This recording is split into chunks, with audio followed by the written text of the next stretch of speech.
This will be part two on the story of how I bought my 2004 Terminator Cobra. If you did not happen to see part one, I'll link a card up above and also link a video link to that down in the description below because you definitely don't want to miss part one and how I got to this point now where the story picks up. Where I left off on part one, Jess and I had just talked through Messenger and she agreed that her and her dad were serious about selling the Cobra and she gave me his number so I could contact him directly so we could try and figure out a lot of the details on not just price overall, but the history of the car, anything that was wrong with it, just things that were needed to be known before purchasing a car like this because I was buying it sight unseen. It was being bought in southern Florida and shipped all the way to Maine, so there was a lot of things I wanted to know about the car ahead of time. But before I could even really talk to her dad and talk about all the details about buying the car, I needed to get approved for a loan to get the car. I did put a good amount of money down, but there was some money that was financed for it. I did a whole video on Lightstream and how it works and the process of applying and getting approved through Lightstream. And that was the avenue that I took when I bought this car because it's very hard getting approved through banks and credit unions with the 0304 Cobras. So it was quite nerve-wracking submitting the application and everything else through Lightstream because if I got denied, that was pretty much the whole deal was dead at that point. I didn't have any other recourse for being able to get the car without saving up the full amount. So I sent in the application. I didn't expect to hear anything back until like a day later. And surprisingly, like 3 hours later, I got an email back from Lightstream with the approval for the loan for the amount that I was asking. And that email popped up and I was like, wow, this is like getting real at this point. I didn't really know what to think because everything kind of moved really quick on my end. And now I was faced with the fact of a seller that wanted to sell the car. They were serious about it and I was pre-approved for the loan. So now it was a matter of just talking the details with her dad and setting up the shipping process of getting the car up from Florida up to Maine. So as I mentioned before, I spoke with her dad quite a bit through texts and through phone calls and just trying to find out more about the car in general. But the next big step was figuring out how to get the car up to me since the distance was around 1,800 miles away. I finally decided on using Ameriship. They're a shipping company, they're a broker. I explained all this in the shipping video that I did on the car at one point. So I'll basically summarize.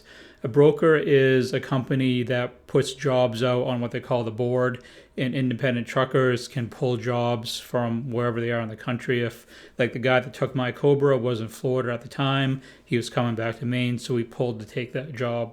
They're not an independent company where they run their own trucks with their own company name on them, which some shipping companies do, but a broker works in this way as they have independent truckers work for them to pull jobs that are available. This was the first time that I ever had a vehicle shipped, so I really wasn't familiar with how the whole process worked. I wish I had known ahead of time because there was a lot of headaches that came up that I wasn't anticipating. One of the things was that when you're waiting for your vehicle to get pulled for a job, what happens is they give you a window, usually like around 5-7 days, where someone will typically take it. But that doesn't mean that someone takes it and then you're all set. What they do, or at least what Ameriship did, was when someone takes a job, Ameriship contacts you, and then you authorize that, yep, everything's good, the price is good, and everything else, and then the actual process moves forward as far as shipping the car. The problem I had with this is where I work now and when I work then, I wasn't allowed to have my cell phone with me, and they would always call. They would not email. I tried to express the fact that please just email me if a job comes up where someone can take it and then I can get back to you really quick, but they wouldn't do that. They would only only contact people through phone calls. And what happened was I missed out on someone taking my Cobra earlier than what it was taking.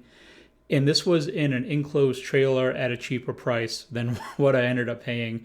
What happened was by the time that I was able to get to my phone and contact Ameriship about, yes, I want that trucker to take my car, the time frame that had elapsed between them contacting me and me being able to call them back, in that time frame, someone else had taken that spot that was available on the truck. So basically what happens is all these people are waiting for the cars to get shipped, and all these people that work for the shipping company send out the phone calls to these people, and basically it's whoever gets back to them first gets the spot on the truck. And I missed my spot in an enclosed trailer, so it didn't bother me too bad, but I would have rather have it go in an enclosed trailer than the one that it went on, like the typical shipping trucks that you see with the cars stacked on top and everything else. But it arrived fine, but it was still, it sucked. Honestly, it did suck a little bit. It would have been nice at this point if that was the end of the issues that I had with the shipping, but unfortunately there was quite a bit more stuff that came up that made shipping this car up to me a much more difficult and frustrating process than what it really should have been. So at this point, I was at the time frame where there should have been someone picking up the car again for, technically the second time. And at this exact same point in time, there was a tropical storm hurricane that was encroaching on Florida. And what this storm did is it hit the southern tip of Florida and rode the entire east coast all the way up to the northeast. So basically what this caused was it backed everything up by an entire week before anyone was even going to think about taking a car and transporting it from Florida up to Maine, because the storm was just going right up the whole eastern seaboard. And that sucked too, because I was waiting for the second guy to pick the car up, or the second guy to take the job, and now I was backed up by at least 5 or 6 days before anyone was even going to think about doing that, until the storm completely cleared out. But the storm finally did clear out, and I received a phone call from Amerifreight for a trucker that was willing to pick the car up and was coming up here to Maine. So that was all set, and the pickup date was all arranged, and everything seemed to be going pretty well. But of course, there was one last snag to deal with shipping this car. The area where Jess's dad lived and where the car was being picked up was not very friendly for a big, large truck, open carrier, to be driving in and be able to drive out very easily. This caused a pretty big problem. Once the driver looked up where he was picking the car up from, he realized that he could not get his truck to that spot and be able to get out. It was a very heavy populated urban type area, not very well suited for a truck of this caliber to be able to get in and out.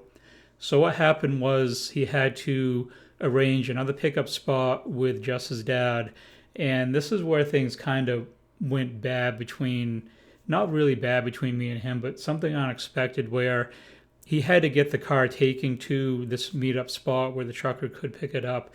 And he charged me like an additional $150 to do this. And he sent me like a legal letter stating that this money was owed. And it was just really, really weird I get that it was an inconvenience, something that he should not have had to do, but it wasn't something that I could anticipate either. I didn't know. He didn't convey to me what kind of area that he lived in, so it was nothing that I could convey to the trucker who I had been in contact with before. There was a lot of non-communication that led to this problem. And I got this letter from him stating that he wanted an additional fee for having to basically deliver the car to the spot where the trucker could get it. And I could have just said, just not paid it and said, screw that, I'm not going to pay that. But I just didn't want anything to really go bad at this point. I had already bought an exhaust system for the car, a catback, the Borla Stingers. That was already purchased, and I just really wanted to have the car because at this point, with all the delays and everything that had happened previously, we're into August at this point, and I agreed to buy the car from him and sent him the money back in July. And I'm looking at probably the second week of August before it's actually delivered. I just didn't want things to go completely sideways at this point. So I paid the stupid fee just to avoid any complications or problems, and the car was taken to the drop-off point and loaded on the trailer from there. So at this point, it's just a matter of waiting for the amount of time that it was going to take for the car to get delivered from southern Florida to where I live in Maine. I believe it was around a 5 or 6 day turnaround for him to make the trip all the way up. So when I pick this up with part 3, I'll talk about taking delivery of my 2004 Cobra, my initial thoughts and everything that was going through my head at the time, and the very first modifications and the direction that I wanted to go with the car and where it stands now 3 years later. I hope everyone has been enjoying this short series. Part 3 will be coming up before too long. If you're new to the channel, please subscribe. There's a lot more Cobra content coming up this year. And above all else, thanks for watching.